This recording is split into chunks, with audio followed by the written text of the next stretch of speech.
Guys, nandito tayo ngayon sa Quirino. It's already 3:30 ng madaling araw. And sino kayang pwede nating i-bless? Andito ako sa may ospital ng Maynila. Naghahanap ako ng ayan, ito si nanay, guys. Ito si nanay, ayan si nanay. Tara, i-bless natin siya. Oo, kahit magkano lang.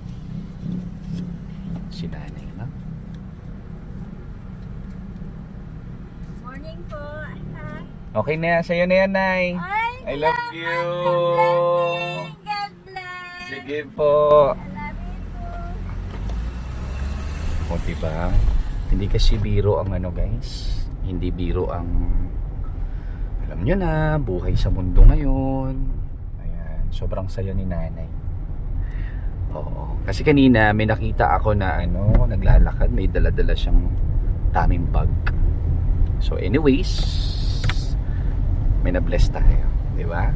Ayan.